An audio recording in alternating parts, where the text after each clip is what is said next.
The conference room on the 42nd floor of the Pearl Dragon Hotel in Shanghai shimmered with money. Every chair gleamed, every smile hid calculation, and every handshake promised power.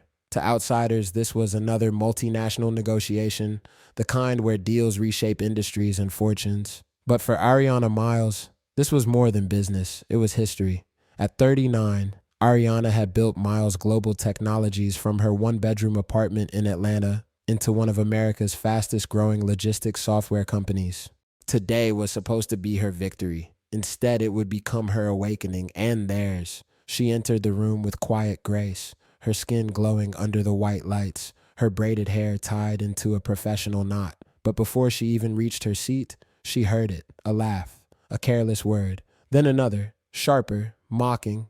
In Mandarin, one executive whispered to another, "She's just the assistant, maybe the servant. The real boss will come soon." They didn't know. Ariana understood every word, and in that moment, she didn't feel rage. She felt focus. What they had done wasn't just insult her. They had underestimated her, and that she thought would cost them $700 million before sunset. Ariana had always known what it meant to walk into rooms not built for her. From her early days pitching investors who couldn't see past her gender or skin, she learned how to make herself unshakable. She wore confidence like armor and silence like strategy. When she spoke, people listened. When she didn't, they wondered what she was thinking. Miles Global Technologies had started as a dream to make cargo tracking transparent across borders. Her software, ClearPath, used AI to predict shipment delays and reduce fuel waste. Genoa Industries' offer had seemed too good to refuse. $700 million for an equity partnership and access to Ariana's proprietary logistics AI. But Ariana didn't sell out easily. She'd flown to Shanghai to ensure her company's values and technology wouldn't be compromised. The men around the table, though, didn't see her as an equal. To them, she was an American face sent to negotiate. A figurehead, perhaps a diversity token.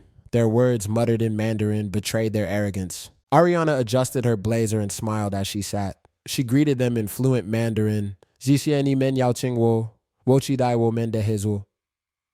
Thank you for inviting me. I look forward to our collaboration. The room froze. A pin could have fallen through the tension. The senior chairman, Mr. Han, blinked. His assistant fumbled with her notes. One of the younger directors, a man who had laughed the loudest, turned pale. Ariana continued speaking in perfect Mandarin, her tone smooth, her grammar native level. "I've always admired Genoa's commitment to innovation," she said, switching back to English effortlessly. "But I believe respect is the foundation of true partnership." The translator, who had been ready to interpret, lowered her head. Then Mr. Han forced a smile. "Ah, Ms. Miles," he said in accented English, "we are very honored to meet such talented woman. You speak Chinese so well." "Thank you," Ariana replied. "I studied it while expanding our trade routes through Shenzhen and Guangzhou." Her calm unnerved them. Every sentence she spoke reminded them that she wasn't who they thought she was, but Ariana wasn't done. Not yet. As the presentation began, Ariana couldn't help but remember how far she'd come. Her mother had cleaned offices in Atlanta skyscrapers just like this one. Her father drove city buses through long southern nights. They taught her never to bow to small minds, never to let ignorance define her worth. In college, when her professor once said, "Tech CEOs don't usually look like you," Ariana had smiled and said, "Not yet." So when those men called her servant, the insult didn't wound her. It revealed them. Ariana clicked the remote and a holographic projection of ClearPath's analytics filled the room. "This," she said, "is the future of global trade efficiency." Her team of engineers, all connected virtually from the US, began explaining data points. The Chinese executives pretended interest, but their discomfort lingered. They knew she'd heard everything. Halfway through, one of them whispered again, thinking she wouldn't catch it. "Her company can't survive without us. She will beg." She closed the presentation file. "Gentlemen," she said softly, "there's something I need to clarify before we proceed." Mr. Han raised an eyebrow. "Yes, Ms. Miles. I came here to build partnership," she began, her voice calm but firm. "But I will not do business with people who believe respect is optional." The words spoken when I entered this room made that clear. Ariana smiled faintly. "You see, language isn't just words," she continued. "It's insight. It tells me how a person thinks, and I don't align with minds that see color before competence." Then she opened her laptop, clicked a file labeled "Termination Letter draft, and turned it around for them to read. The letter bore her company's seal. The subject line, withdrawal of Miles Global from Genwa Partnership Proposal. Mr. Hahn's expression darkened. Ms. Miles, please, this is misunderstanding. Ariana leaned back. No, Mr. Hahn, it's clarity. Without raising her voice, she pressed a button on her phone. Her assistant, waiting outside, connected the call to an American journalist from Global Business Daily. Live on speaker. Good afternoon, Ms. Miles, the reporter's voice said. Yes, Ariana said, steady and clear. Miles Global does not engage with companies that fail to practice cultural respect and inclusion. Business must be built on integrity, not ignorance. The executives panicked. Cameras flashed outside the conference room's glass doors. Her public relations director, already informed, released a press statement seconds later. Within minutes, it was trending on Weibo and X. American CEO cancels 700M deal over racial insult. After understanding Mandarin exchange, Ariana stood. Gentlemen, By the time Ariana reached the elevator, the story had gone global.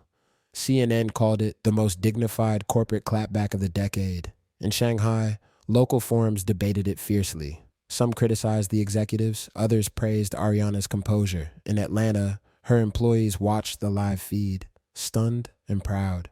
One of them whispered, "That's our boss." As the day progressed, Miles Global Technologies stock rose 2.3% on news of Ariana's decision. The company. By the time her plane took off that night, Miles Global stock had risen 12%. Emails flooded in from companies across Europe and Africa wanting to collaborate. She looked out the window as the city lights faded beneath her. Her father's old saying echoed in her mind, "Don't ever let them tell you who you are. Show them." She had shown them. Back in her Atlanta headquarters, Ariana sat in her glass office overlooking the skyline. She didn't feel triumphant. She felt centered.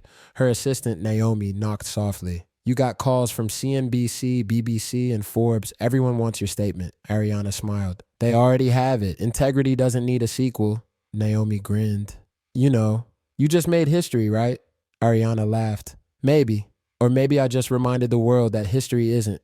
"Maybe," Ariana said, closing her laptop. "But I didn't do it for history. I did it for every girl who's ever been mistaken for the assistant in her own company." Naomi nodded, tears in her eyes. Ariana turned toward the window. The city below buzzed, alive, moving, changing. She thought about the younger version of herself, the girl who wrote business plans on sticky notes, who practiced Mandarin phrases between double shifts, who refused to give up when everyone said no.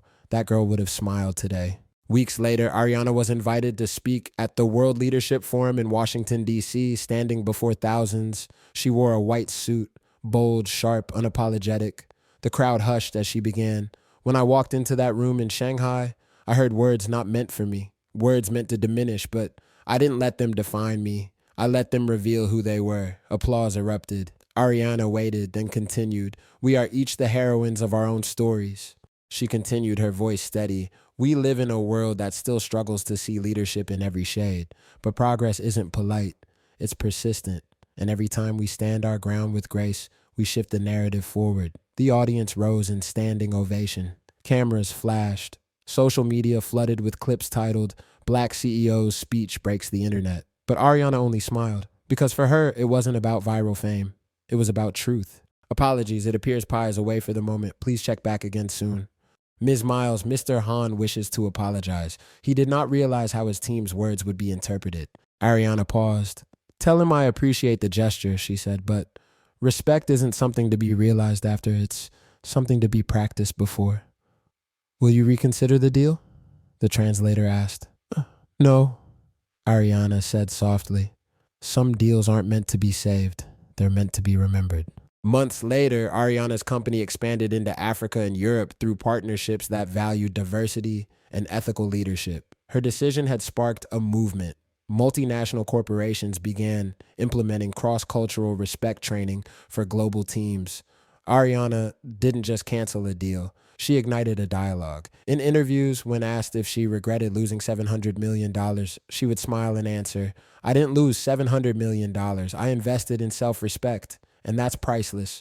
Her story became a Harvard Business School case study titled "Integrity as Leverage: The Ariana Miles Decision." High school students watched her speech in classrooms. Young women across continents shared her story as proof that grace can be power and intelligence in any language commands respect. In a final public statement, Ariana wrote on her company's website, "Power is knowing when to walk away even when the table is golden. Leadership is speaking the truth even when it's uncomfortable. And dignity, that's the currency that never loses value." The world watched her rise, but Ariana wasn't chasing the spotlight. She was building a legacy. Her message was simple yet unforgettable. Never let ignorance dictate your worth. Never shrink to fit into rooms too small for your brilliance. And when they mistake your grace for weakness, let your excellence speak louder than their words. Because respect, once lost, cannot be bought back, not even for $700 million. As Ariana walked off the stage of her final keynote that year, the crowd cheered. Cameras flashed, but before the lights dimmed, she looked into the camera and said, "If stories like this inspire you to believe in your power, don't forget to subscribe.